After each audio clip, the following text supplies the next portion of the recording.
Hey everybody, and welcome to the Ed Collab Gathering, a free day of PD in your PJs.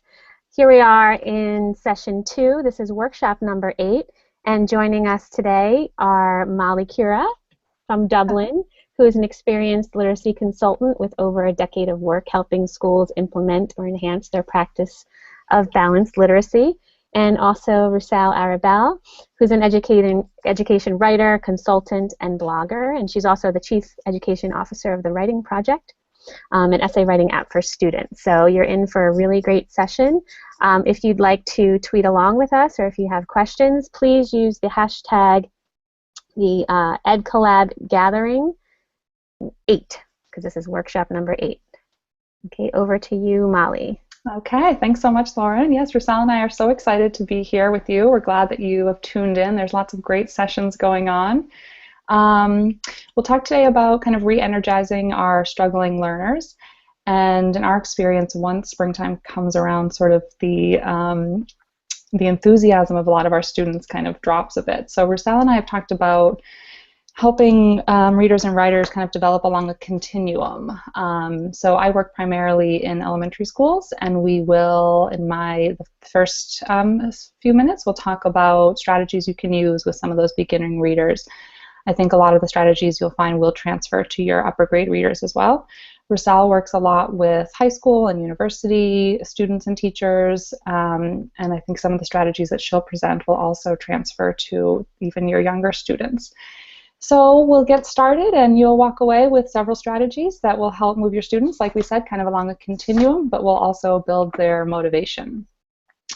So I'm going to just share my presentation with you. And we have, we'll talk about moving readers towards comprehension. So the one thing I see a lot of in my work as a consultant is students who seem to be able to read sort of all of the words in a text, but when asked questions about these texts, they typically flounder. They have trouble kind of processing what actually happened in a text. They're just really kind of calling words. Many researchers call these students word callers, as, like I said, they're merely just calling out words as opposed to really thinking deeply about the meaning of our text. So who are our word callers? They're typically our students who, you'll notice a high discrepancy between their decoding ability and their ability to comprehend. They have a lot of trouble inferring, trouble visualizing, connecting to text, doing those sort of high impact reading strategies that I'm sure you've been talking a lot about in your reading classes this year. They have a very strong sight word base, and they're excellent decoders. So I'm sure a lot of you right now are thinking, yes, that describes Joey to a T, right? And if so, we'll talk about how to help the Joeys of your class in just a minute. The main thing that our readers are lacking is that, our word callers are lacking, is that cognitive flexibility. And so we want to, in that cognitive flexibility, is that students lack the ability to think about more than one thing in more than one way. So in the case of reading, it would be that they're focused exclusively on that letter-sound relationship. I'm sure a lot of us have had an experience with a small child when we will see a Dalmatian and say, look, a Dalmatian, and the child will say, no, that's a dog, right? Because they've learned that it's a dog. It cannot also be a Dalmatian. For some kids, that's just, sort of them going through a developmentally appropriate phase. But if that kind of lingers, we wonder, might they have some trouble with cognitive flexibility? So the good news is that we can help our students build their cognitive flexibility, and in doing that, we can increase their comprehension. So what we'll do is talk about some different learning experiences that we can work on. Some of these might sort of feel a little bit different than what we typically do in the literacy block, which is actually quite beneficial. If we want different results for our word callers, we have to provide them with different instruction. It's also a good thing that we're straying a bit from typical literacy activities. Some of these word callers may not yet love literacy, and so they might feel like if they're just doing more of the same thing, it can be a bit tedious. So we'll talk about 3 different ways to to build their flexibility. So the first is looking at through jokes and games. And we'll talk about how doing things like talking about riddles, jokes involving puns, because to understand a pun, you have to understand that a word can mean more than one thing. So really getting to the heart of that cognitive flexibility. We'll talk about different sort of activities for helping kids visualize and make those mental images beyond sort of just draw the movie in your mind that we've all been doing this year, I'm sure. And then we'll talk about inferring and looking at ways to really break down that strategy so that we are getting to really focus in on what our word callers need when it comes to inferring. So we'll start off with some work on building better readers using jokes and games. We have some fun with puns and riddles and jokes. And the first, I'll share some jokes with you, and we'll talk about kind of how to go through them with your students. What did one ocean say to the other ocean? And this has become my sister's new favorite joke. Nothing, they just waved. So you would kind of break down that word waved with the students. So you would explain to them why the joke was funny. A lot of times when adults explain why jokes are funny, it's because the joke wasn't actually funny, right? But in this case, we really do need our students to either hear or be able to explain to us why the jokes were funny. So in that case, you talk about that word waved and how it had multiple meanings. What did Cinderella say when her photos did not show up? I guess kids would have to understand that pictures used to get like delivered in the mail. So this one might be a little bit dated as I'm saying that, but the punchline would be, someday my prince will come. So even though that word would be, those two words would be spelled differently, talk about how they can have multiple meanings. Why couldn't the pirate play cards? He was sitting on the deck, right? Ba-dum-bum. For older kids, you might have ones like, what's at the end of the rainbow? End of a rainbow, and the answer would be a W. So kind of understanding the end of a rainbow is a little bit more, could be trickier. Another riddle, you walk onto a boat and see 10 people, yet there isn't a single person on it. How is that possible? And it would be because they were all married, right? So understanding that word single. So you can do this. I would do these kind of jokes and riddles with your whole class. They build community, and they're just sort of lots of fun for everyone. I wouldn't necessarily feel like you had to do a small group lesson on jokes and riddles. So we'll talk a little bit more about multiple meaning words, and we'll take a look at Poplet in just a minute. I would typically ask my kids if I wanted them to learn multiple meaning words. I would break them into groups. This is a great activity if you have English language learners. I would definitely group your English language learners with your native English speakers so they can learn from each other. But I would give the different groups a different word that had multiple meanings, and I would ask them to come up with as many meanings as possible. So you see here, I would have given the group the word point, and it can mean main idea, period, purposeful remark, and they would kind of brainstorm lots of different meanings. Now, if they come up with dot and tip, if they're very similar, that's fine with me. I just want them to get lots and lots of meanings of that word point. You'll see here on Poplet, if you're not familiar with it, this has Molly in all of the boxes because I came up with all of these ideas. But if you have kids working in a group, you can have them, their names would appear there, and you can then see kind of who's doing lots of the work. The next step from there would be to group the homophone, the definitions based on their meaning. So you might find that, and they can just drag these, which is the wonderful thing about Poplet. So they would kind of drag these three together and maybe make them red by easily changing the color. They feel the focus, the main idea, and purposeful remark were all sort of somewhat similar. So they would do that for all of the meanings. I would then have the students go back in and come up with different riddles, create riddles based on the multiple meaning word. Now they can do this for other classmates, for their parents, for friends. So the clues might be something like stretch your finger towards the tip of a pencil, and it would be sort of point toward the point. Let's stop working, then go knock down all of the pins in bowling. And I'll let you tweet out the answer to that one if you can figure it out. I'll tweet out the answer later today in case it's driving anybody crazy.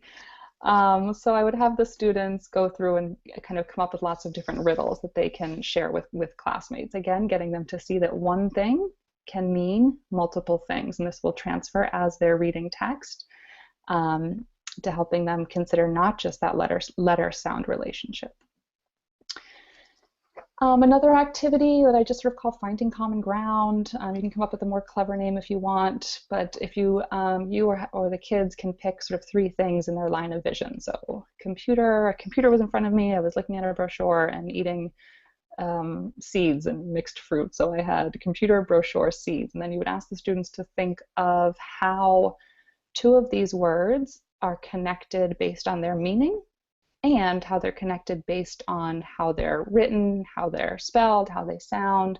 So you might find something like, you can make a brochure by using a computer. So that might be how they're connected, and how are they sort of related based on how they're spelling. Well, they both end with that sound, that R sound, even though the last letter isn't R, they end with that R sound.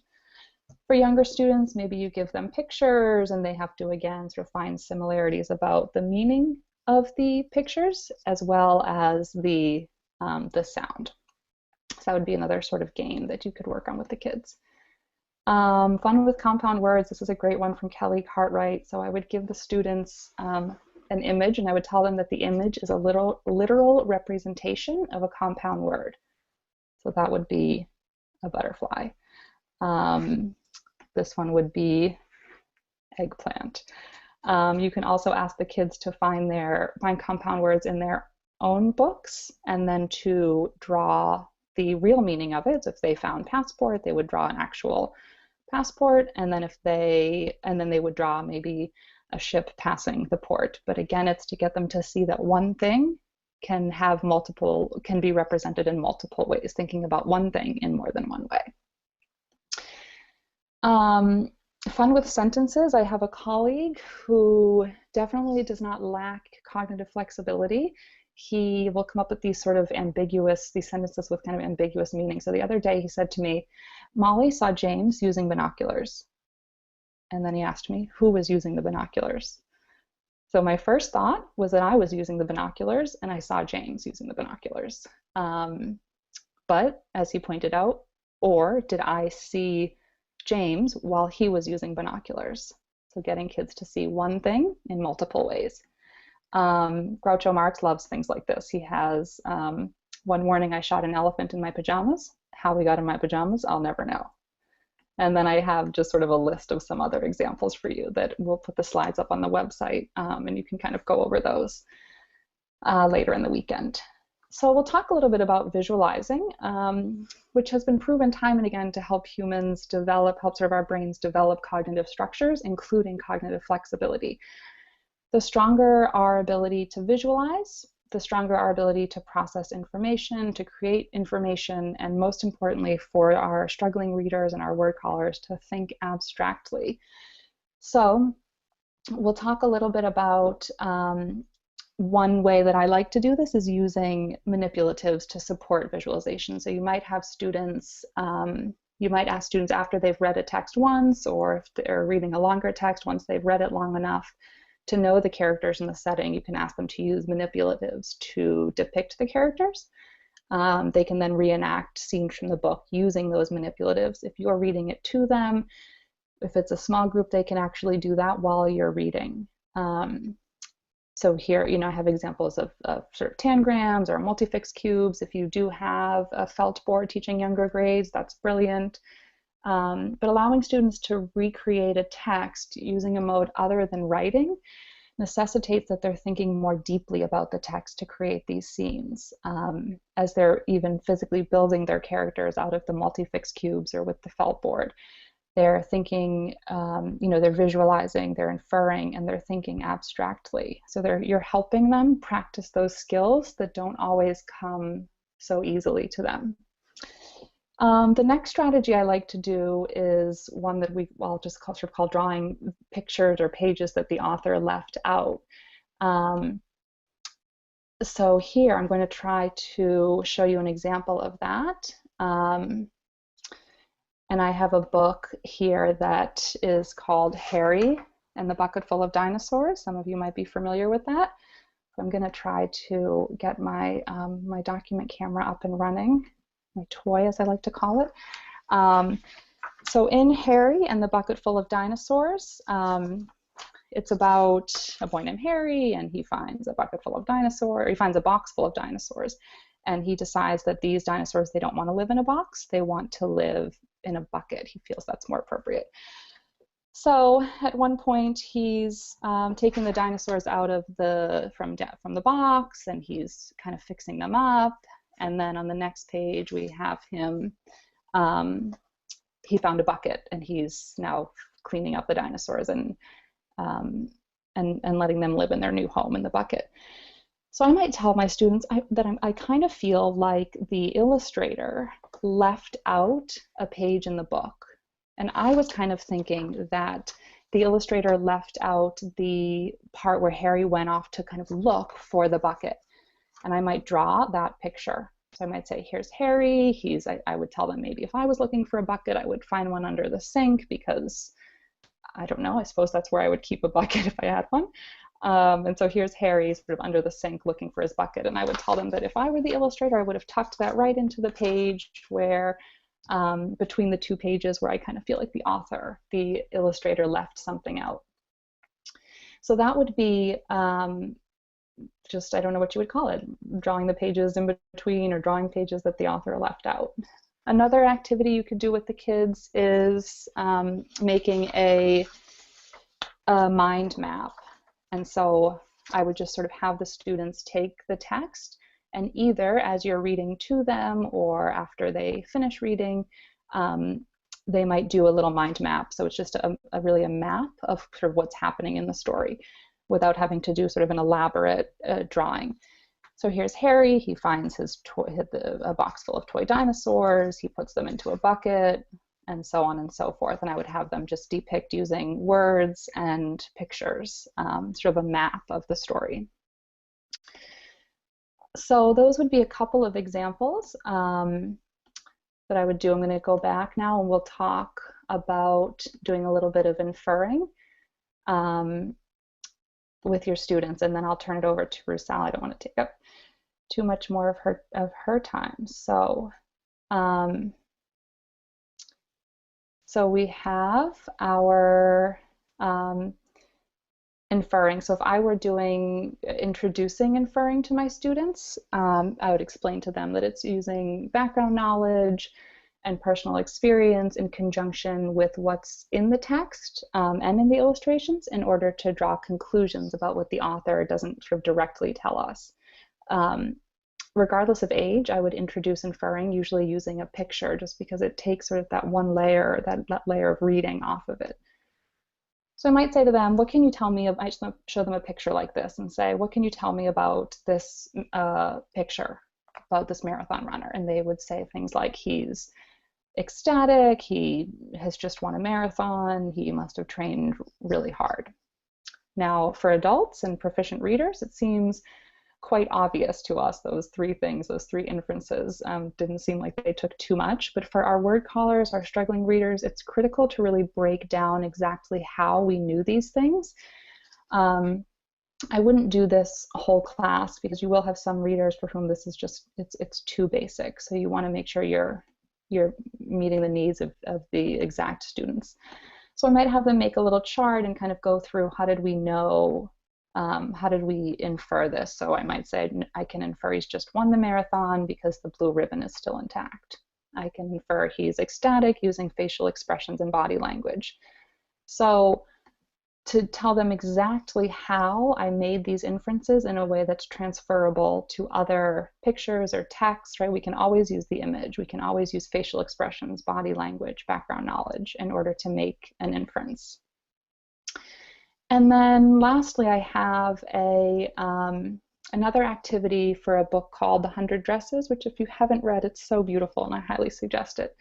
Again, this would be a bit tedious for your more proficient readers. So I would suggest just pulling a small group of kids. And so what I'll do now is kind of show you what I might do. And I might print off either use the actual text or print off a passage from the text, and I would read through the text and point out to the students as I'm reading what kind of inferences I'm making and how I'm making them. So the two girls reached the classroom after the doors had been closed. The children were reciting in unison the Gettysburg Address, for that was the way Miss Mason always began the sessions. Peggy and Maddie slipped into their seats just as the class was saying the last lines. So I would model for them before I had them go off and try this.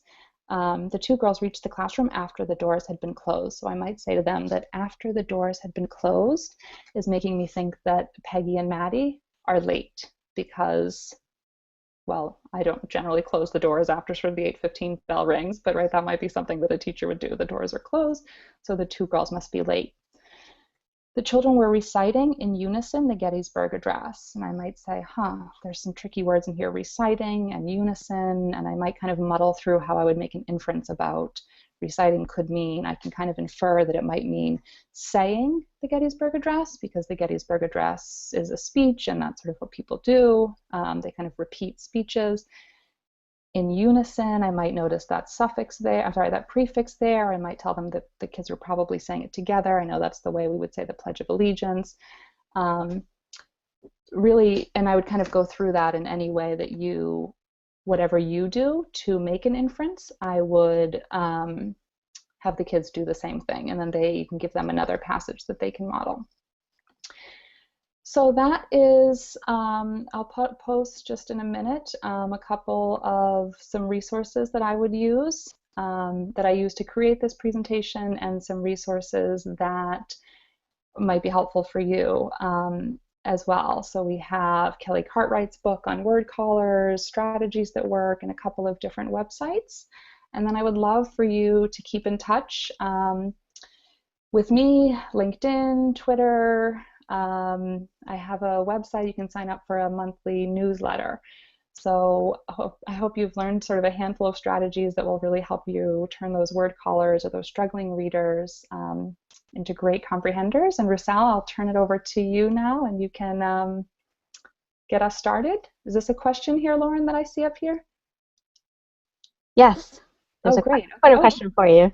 You want to answer that now? Yeah, so I don't know what everybody can see, but it says, would I suggest these strategies for ELL? Seems like it could support their early English skills, and definitely. I do live in Europe, and I work a lot with English language learners, particularly the strategies for those jokes, riddles, puns, things like that would be fantastic.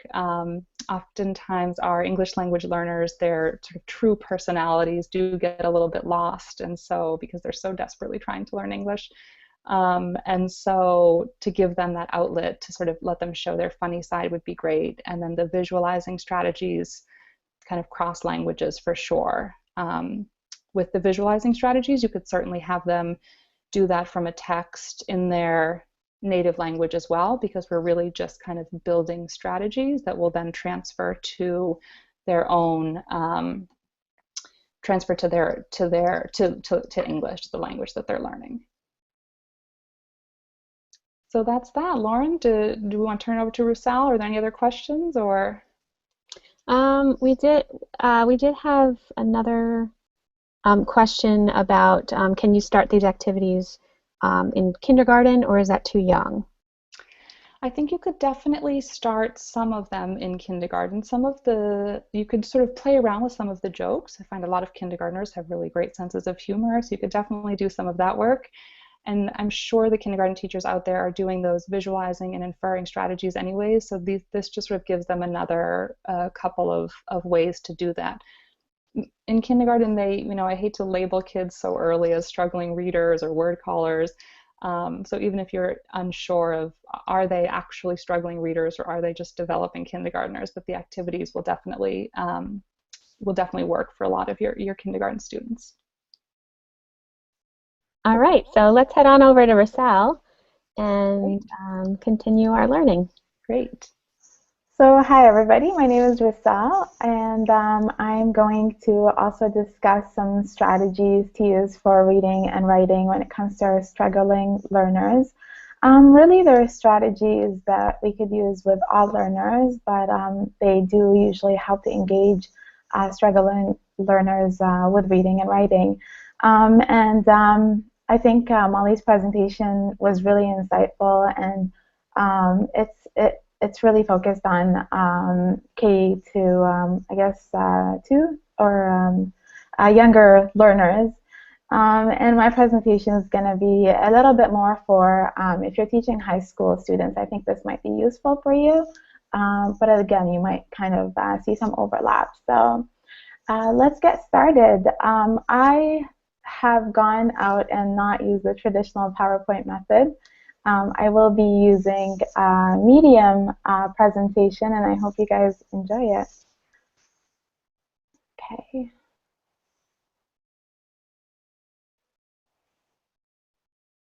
Okay, so can everyone see my presentation? Yes. Okay, great. Let's hide this. So again, we're talking about struggling learners when it comes to reading and writing. I think the goal of this presentation, I'm going to go over a few reading strategies and to kind of get started on helping students understand complex text. So we're talking about fiction and informational text, or also known as nonfiction. I'm also going to provide some activities to help students scaffold learning because, scaffold reading. So I find that a lot of my struggling learners kind of look at one article or one story and they feel really overwhelmed with reading the entire story, and they end up not reading the text altogether. So I think there are some strategies that we can implement to help them go over text bit by bit so that they can end up reading it and understanding it as well. I'm also going to go over a few writing strategies towards the end to help them understand how to critically analyze the text that they're reading and engage with it critically through literary analysis or critical thinking and some modes of argumentation. I won't get into too much of argumentation, but more literary analysis. So my method is, and you'll find throughout this presentation, is first we activate students' learning. So what is their past background, what is their past knowledge, what do they already know? Then we start with reading and the process of scaffolding.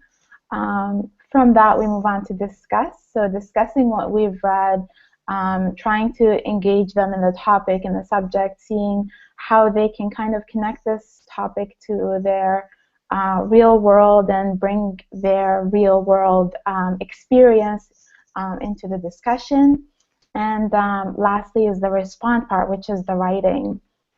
So for me, that's kind of the continuum that we go through, is the activate, read, discuss, and respond. And from that, I see a lot of learning happening with students. So the first part that I want to focus on is engaging students in complex text. And I think this is one of the hardest parts, is when you're in high school and you're teaching, for example, grade 12 or grade 10, and you introduce an article to students and they have a hard time reading it and understanding it. My first strategy is to focus on identifying fiction and nonfiction. So what is the difference between fiction and what is the difference between nonfiction? A lot of students have a hard time grasping that this short story is not real. That kind of gets them a little bit confused. Often they disengage when they don't know if the story is real or unreal. So one way to do this is to actually go through it with them and create charts, diagrams, or labels, provide them with kind of fun activities for you to be able to distinguish the two concepts together. So fiction, nonfiction, and really label it. So we have nonfiction, it's real. This is something that is probably researched. There is a lot of information about this. When you look up other articles, there's maybe a table of content. And fiction is story. It has characters, there's settings, and there's a problem and solution, and you go through the elements of fiction as well. I think a lot of students kind of maybe even go through like autobiographical fiction, and if this is a story based on somebody else's life, or did this happen to the author himself or herself. So again, I think helping students distinguish between the two genres will allow them to kind of engage with the text. Another thing is, so this also relates, is that first you distinguish between fiction and nonfiction, what they're actually reading. And then when you dig deep into the text, there's a lot of terminology and comprehension that you want to get students to understand. And that is kind of something that could be a roadblock for students if they find a word that they don't understand, or you ask them to locate a metaphor in a story and they don't understand what a metaphor is. It often becomes a huge roadblock, and students become disengaged with reading. So focusing on vocabulary, terminology can help to kind of help students to decipher what they mean, and also to engage them in it. I find that when I tell my students, what's a metaphor? And we talk about it, and we give examples of metaphor, they really start engaging and connecting a metaphor to their real life, and the discussions can often be really fun from there. So when we talk about fiction versus nonfiction, we can also talk about genres. So what is fiction? There are so many different types of genres when it comes to fiction. There's like comedy, romance, poetry, and you can brainstorm with the students on how to kind of, on what kind of genres they're interested in. For example, what's your favorite genre? Is it mystery? Is it sci-fi, adventure? And when it comes to nonfiction, what do you read that's nonfiction? So maybe they read sports, maybe they read articles about music, gossip columns. So helping kind of students go through the genres, I think, also can help with comprehension. And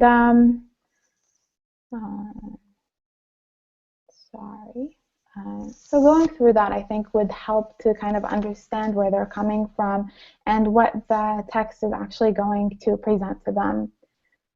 So you're looking at a diagram here of, it's a snapshot of the writing project, and here we talk about the different elements of fiction. So what is fiction composed of? We have characters, we have settings, we have themes. What are some examples of themes? And then you brainstorm together with students. And so for example, can irony be a theme? And you talk about that together based on the story that you're going to read. Or can a minor setting be still a major setting? Can that be considered a major setting in the story? A lot of students want to write about something like a character or setting or a theme, but they don't understand how to kind of convey that meaning in their essays or in their paragraphs. So kind of helping them go through the literary devices itself, even helping them understand the elemental definitions. So what's a literary device? What's a thesis statement when it comes to a work of fiction, nonfiction? And going through that can kind of take a lot of the pressure off from having them to go and look it up themselves. And this also works with English language learners to kind of, terminology and comprehension is going through it before we read the text helps them understand. And then while you're reading the text, kind of revising what you learned before, reactivate that kind of knowledge also helps to engage them.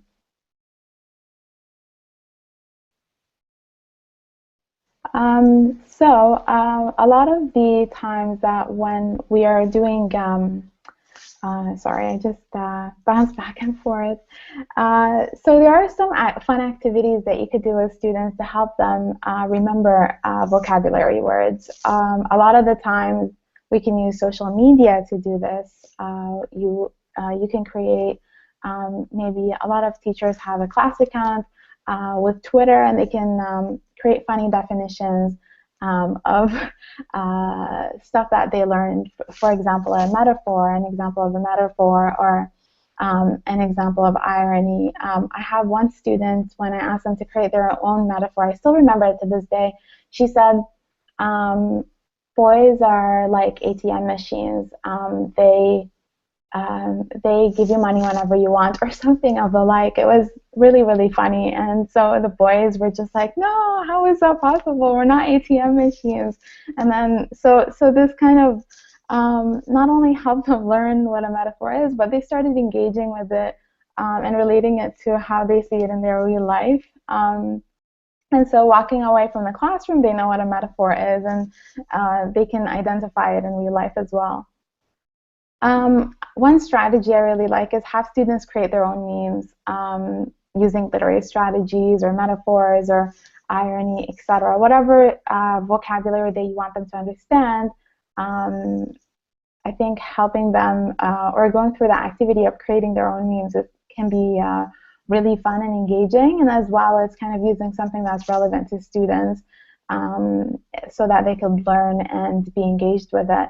If you click on the link I provided, you could see that, oh, I don't know if you can have that after the presentation, but I could tweet that out for that outfit. And she wrote about creating memes in the classroom, and I think it's really, really a fun idea. So I found this quote really interesting. Struggling readers often have a difficult time transferring old knowledge to new situations. And I think that's why we need to help students see how what they already know connects to what they're going to learn in the future. So I would spend the first 10 to 15 minutes of class to engage readers with the subject of the text that they're about to read. And there are some activities that we could do to do that. So, but before that, before even designing the reading activities, I would consider the following. So think about first your students' background knowledge when it comes to the subject. What do they already know? Would they be interested in such a topic? What would they like to know about the topic? And a lot of these questions can be answered just by asking students what they think. So tomorrow we're going to read the story, and the main subject is this. How much do we know about this topic?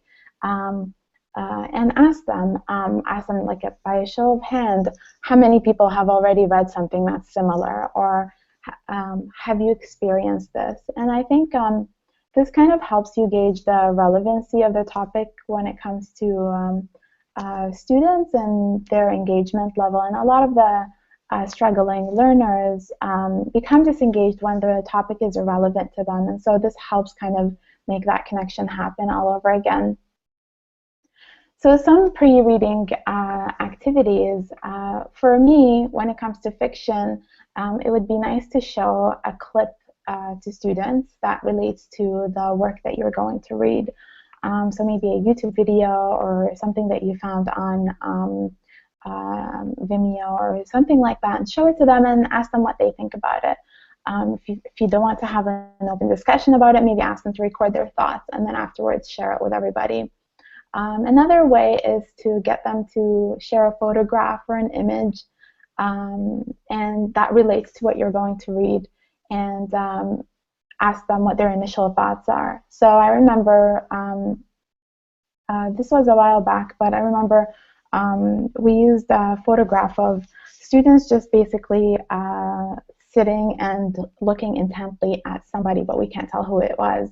And so we said, write a kind of a short paragraph about who do you think these students are listening to. And it's so interesting to hear the stories that students come up with. I had a student who said, I think this is an important day for students. Nelson Mandela attended and they were listening to his keynote. I was baffled by just her ideas that she came up with just seeing that image.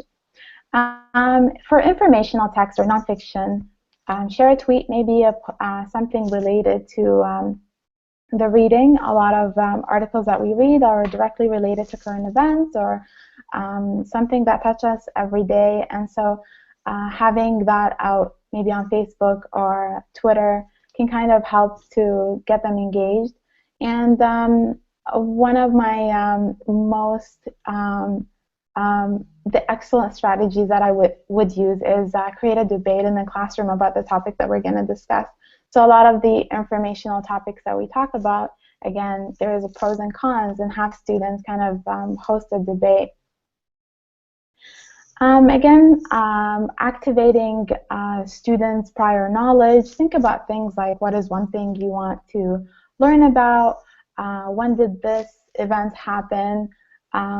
If you were able to describe something in 2 sentences, what would they be? And again, that helps them to kind of relate back to their own experiences and how can they engage with the text that's going to come up. When it comes to reading and scaffolding, you could go through several steps. So first, read the text aloud with students, just like Molly did, and kind of go through it one by one, revisit the vocabulary words.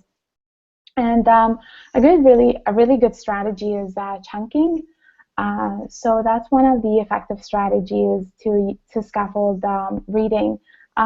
Again, I'll tweet that link out later, but there is a really good kind of lesson plan by Facing History on how to use chunking when it comes to reading. And I think a lot of it's really useful. So I'm going to tweet that out when I'm finished.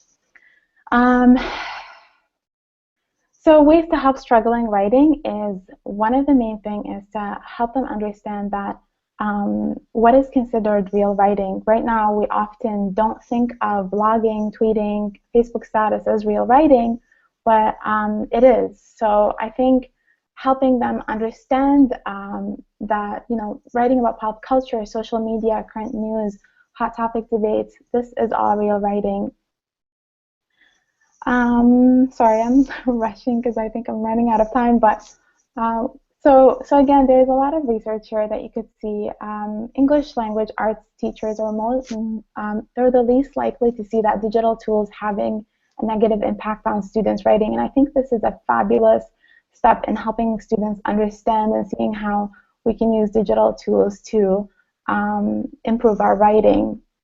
And I'm focusing on digital tools here because this is a really strong way of helping our struggling learners to engage in writing.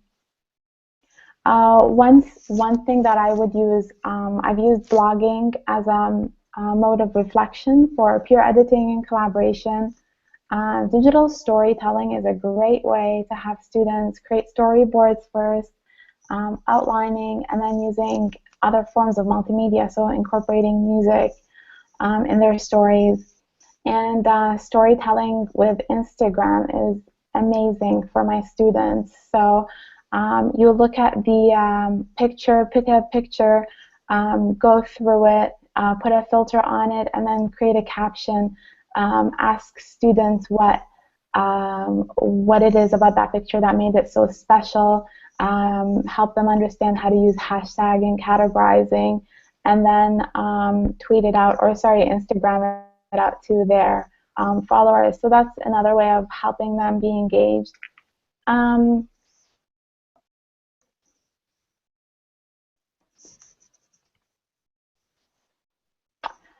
So lastly, I'm just briefly running through things here. I had an example of getting students to analyze, and for example, you choose a topic, you get Romeo and Juliet. What about Juliet? Her character suggests maturity. How do we see her innocence? And you just ask them questions. Why is this important? Juliet's innocence, his pure heart is important because it relates to love. So what? So I used this example here is being used by the writing project, and it basically walks students through analytical writing. Lastly, here's some sample student writing, the perception of beauty. So I had them choose topics that they kind of care about and talk about, and this is through blogging. They talked about politics, they talk about gender expectations. This one here, I gave them a prompt, so social media, what is pros and cons of social media? and then they blogged about it. This one here is a chosen topic of their own. So how to procrastinate, why, so what. So help them understand, going from description to analysis is ask them, why is this important? So what? What are we trying to show here? And the last thing here is an example of one of my students' digital storytelling. I can tweet that out for you all as well so that you can see how well he did. I'm so proud of him. And I'm running out of time, so I'm going to stop talking. But thank you so much for having me. I'm going to tweet out some of the links right now. And thank you for listening. Thank you to both Molly and Rosal for sharing the wealth of resources for struggling readers and writers. Everybody, make sure you look for those links on Twitter. Check the hashtag #TheEdCollabGathering, #8.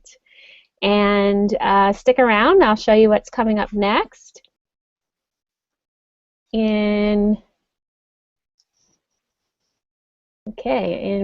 stream or session 3, we have workshop number 10 with Chris Lehman. He has recorded some information about the EdCollab 2016-17 Professional Learning Preview. Super excited about that. In workshop 11, we have Mary Howard and Linda Holt talking about maximizing deep thinking and reflection through independent reading and read aloud. Also in workshop number 12, Amy Rousman and Shanna Carnes are going to talk about choice as the keystone in secondary English classes. And finally in workshop 13, you can hang out with Rebecca Rofo-Tepper and Rochelle Vallon talking about game-based teaching strategies for the student-centered classroom. Great, they all sound great. We'll see you there.